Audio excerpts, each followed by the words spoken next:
everyone, and welcome to another episode of Person of Interest. Today, I'm super excited because we have a little bit of a different person of interest. We have Elise Bradley, who is a professional golfer with the Symetra Tour. She lives in New Orleans. She's actually in town. She's been in town for about a week. The Symetra Tour is being played at Pine Haven Country Club in Albany.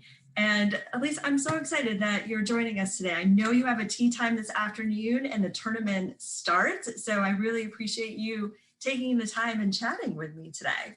Yeah, of course. I'm glad it worked out with the timing of it with the late afternoon tee time. Absolutely.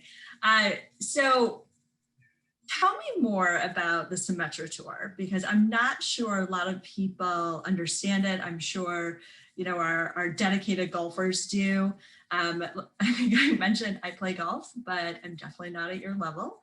I can, par it once in a great while. But why don't you chat with me about like the Symetra Tour, what it is, how long you've been playing in it for, really what's the end goal with it? So you have to play on the Symetra Tour to get LPGA status.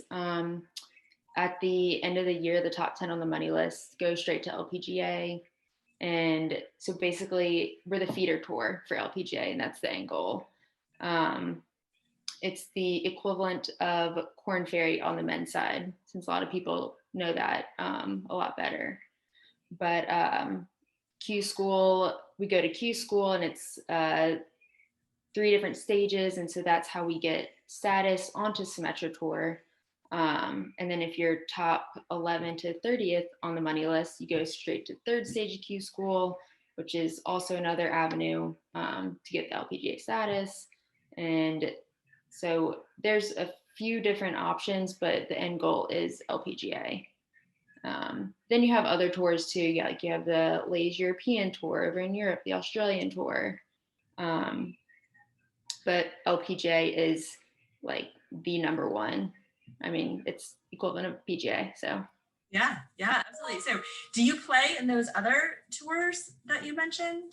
So I actually did the Australian Tour. Since it's summertime over there, whenever it's winter over here, I went with a couple of other girls, and it was 5 weeks over there. We were kind of in the Southeast region, but the way that they did it, we just got to spend like a week in each big city.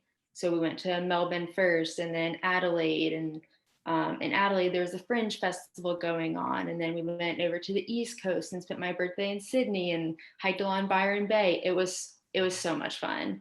I think maybe we did too much sightseeing and not enough golfing, but it was well worth it. I was going to ask you, how do you stay focused on the game when you're in such a cool city like that? Well, that's the thing. People are like, you get to travel so much and get to see all these cool things. But like, we pretty much see the golf courses in every city, and that's about it. Because by the time we go play golf, come back, we've been out in the heat and the sun all day long. Like, the last thing we want to do is go do something else. So that's a little bit disappointing, I guess, sometimes. Like, we were in Rochester last week, not far from Niagara Falls. And actually, I did go to Zion National Park. We had a new event in Utah this year, and it was close to Zion. And so we did go spend the afternoon there. And actually, right before that, we saw baby goats on the way to the golf course. They were in the front yard of this woman's house. And my friend's caddy went and knocked on her door after we finished playing and asked if we could come pet her baby goats. And she was like, yeah, sure, that's fine. He goes, okay, you like pie? And she was like, yeah, I like pie. And he goes, okay, apple? And she was like, yeah, I like apple pie. And he goes, cherry? No, I don't like cherry pie. And he goes, okay, I'm gonna be back with an apple pie and my friends to pet your goats later on. So we exchanged pie for baby goat petting in one random city. So, random things like that happen, which end up being pretty fun. That's fantastic. Well, you stay with host families. So yeah. I imagine that you never know what you're going to get when you stay with host families, and like having, parlaying off the goat story, having different experiences with the different families as well. Yes, so the tour will set us up with the families. A lot of times they sign up through the club that is hosting our event. Um, Sometimes if people aren't hosting, I'm calling my parents and saying, "Do you know anybody in this city?" And they're like, "Well, I think I heard my friend's brother, sister, mention somebody in this city." And so it's calling random people. But I mean, especially like the first year out, it's my first year. This is my third year on tour, but my first year out here, I mean, I'm leaving New Orleans, saying goodbye to my friends and family, and I'm driving to a city I've never been to, knocking on the door of somebody I've never met each week, and it's different. It's very different, and I mean, every single time people are so nice, and I mean, welcome us in, and it's always been great. Everybody's super nice, and they just let us have their home, and they're like, "Well, here's everything. Good luck. If you need us, let us know. If not, like, you're on your own."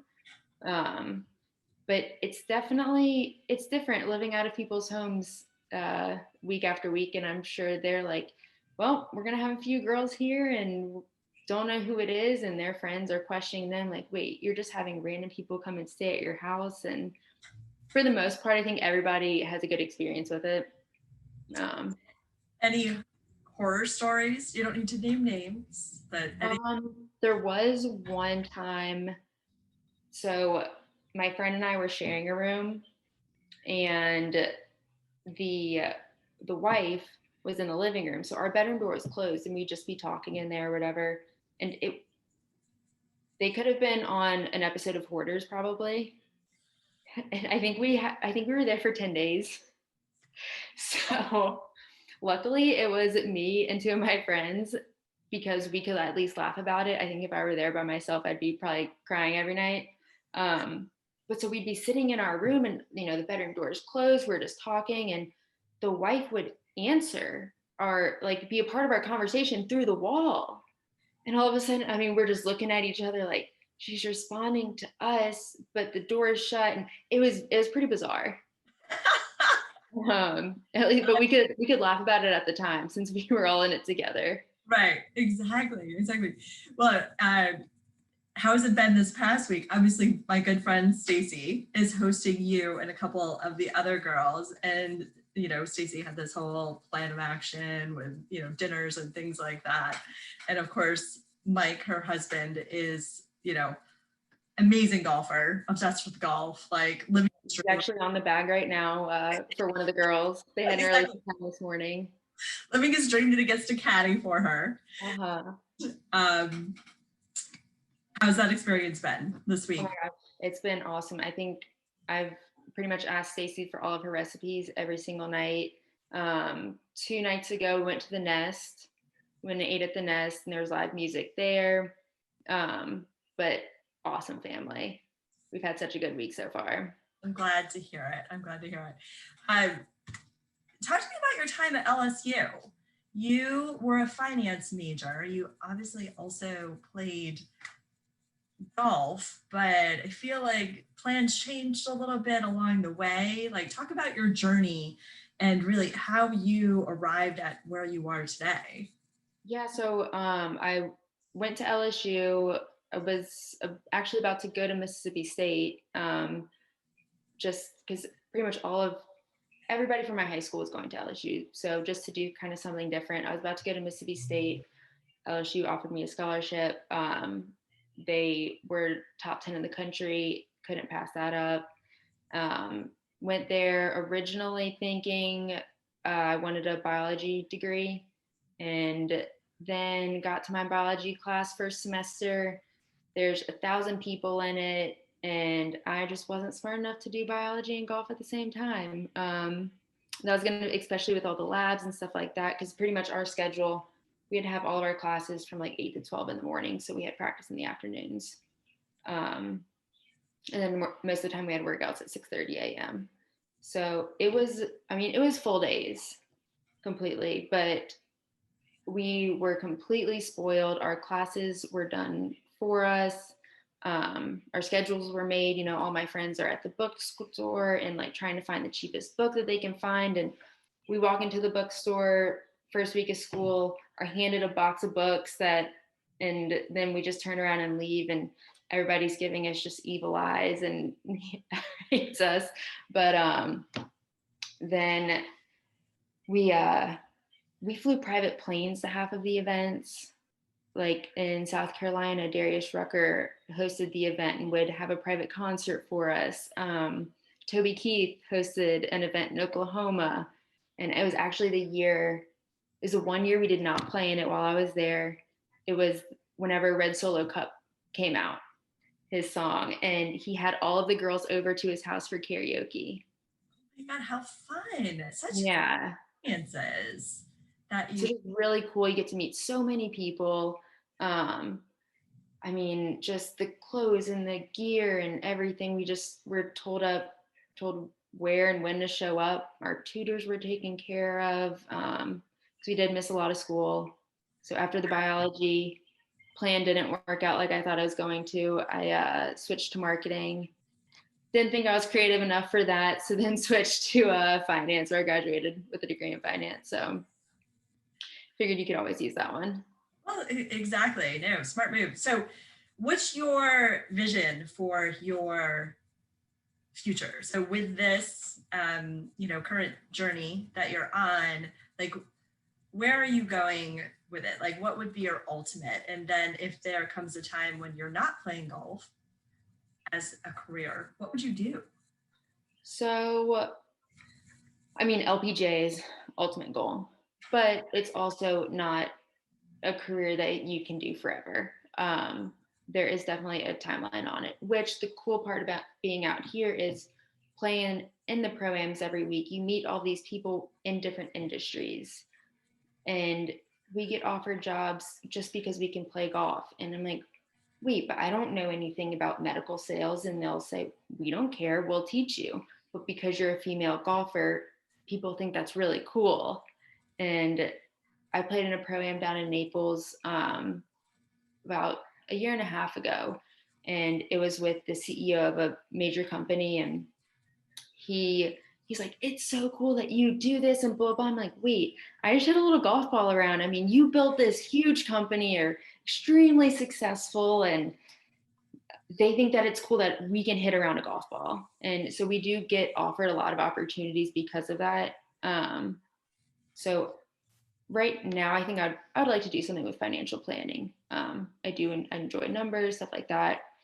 But I mean, kind of going into college and stuff, there's doctor, lawyer, the typical jobs. And then coming out here, you meet people in so many different other industries. And so I think that's been really neat to learn about all of that and the different sides of, Yeah. because we all have our, last night at the program party, I was talking to a lobbyist, didn't know anything about it. Super interesting to talk to about, but we each of us have our own little bubbles. And so it's neat to learn about everything and get a different perspective of it all.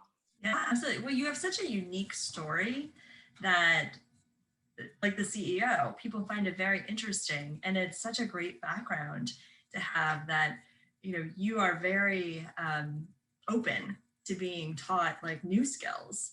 Like if you had to, pick a career, and I'm sure many people would line up to hire you, and very marketable. So that's, Yeah, well, thank you. I don't see myself ever, I think after doing this, a 9 to 5 desk job, I'm not sure I could ever do that part of it. Pretty used to traveling, and especially so our off seasons, like the 1st of November to the end of February. And being in a place for 4 months is very weird, yet very antsy. And it's nice to be home and see all my friends and family. But then, you know, even just a month goes by and you're like, okay, I'm ready to go again because we're used to it. it's a great quality to have, though. And there are a lot of careers that would fit that lifestyle. Um, it was interesting. So I was thinking about our conversation, and I would love to hear from you because I'm sure you get asked this question a lot, but I'm going to put it in two parts. So, what tips do you have for good golfers, aspiring golfers, just golfers in general? Like, is there a big mistake that you see people make all of the time? It's funny because you just, you have your golfers that go out, maybe play once a month, and they will get so mad on the golf course because the expectations are just so high, and it's just not a natural. It's not like throwing a baseball. There's nothing natural about it. It's a repetitive motion that you just have to practice and put the time in, and the expectations become so high, and it's such a disappointment whenever you don't meet that. And so I think just not having those expectations and really going out there and enjoy being outside and not in the office and the people that you're with, and kind of focusing on that more so than maybe how you're playing. Because people, they can't wait to get out of the office and go play golf, and then they're out there and they're just miserable the entire time. And there's a lot more life in hitting a little golf ball, I think. So but and then the next day it can change. Even if you're a great golfer, you're gonna have your bad days. But then the next time you go out, it could be your career round. You just never know. It happens at our level. It happens at every level. It's just it's a weird thing. It's a day by day game. You just never know what's gonna happen. So I think kind of holding those expectations, not low, but maybe just not having any. That's a good tip, especially if you're not a consistent golfer. And, also what I picked up on what you just said, and other people have mentioned this as well, is practice, right? So go to the driving range, maybe pick one club that you're focused on and really get good at using that club. My hybrid club is my club that I'm working on right now because I can't hit it. And it's so frustrating, isn't it? So frustrating. But I'm determined to figure out how to use it, but I have to go practice with it. I can't just hop on and, play 9 or 18 expecting that I'm going to use it during the game. Right. And that's the thing. Golf is so time consuming, and most people don't have that kind of time to practice it like it needs to be. Yeah. Do you have any advice for young women who are thinking about that they would love to do something like you're doing? When you reflect back on really like your journey, how far you've come, perhaps some mistakes that you've made along the way that you've now recognized, like what advice would you give for young women who are thinking about something like this? I think if you have the opportunity, take advantage of it, even if, like I was saying earlier, even if maybe you don't end up on LPGA, it leads you to so many other things, and you learn so many things about yourself, to just absolutely take advantage of it. And I think you learn a lot of life lessons. You're out there by yourself. You can't quit. You just have to figure it out. Kind of like life. It's not always going to go your way, but you just have to figure it out and make the best of it. But definitely it can be lonely but having a good group of friends that maybe you can travel with, that helps out a lot. As long as you have a good support system, that goes a long ways. A balance, you have to enjoy it too. You can't just be totally golf and then punish yourself if you play poorly. I think I probably should have been more disciplined in college. Then I maybe would have been a little bit further along now than I am, because it all adds up. Maybe you don't feel like putting in that extra hour at the range after you play, but all those hours add up. And so yeah, it takes a big balance. You can't be completely just all golf or one way or the other. It definitely, you have to have friends, and you just have to have a life outside of it too, and be able to enjoy the other things and the meeting the people. And I would say that's probably the part that I enjoy most, is the different connections that you can make and hearing different people's backgrounds. And since we don't really go sightseeing a whole lot. Yeah, no, that makes perfect sense. And really a great way to, sadly, we have to end our conversation, but such great advice, not even just for aspiring young women who want to be in your shoes, but pretty much in general for anybody. So thank you so much for your time today. It was such a pleasure to meet you. Best of luck.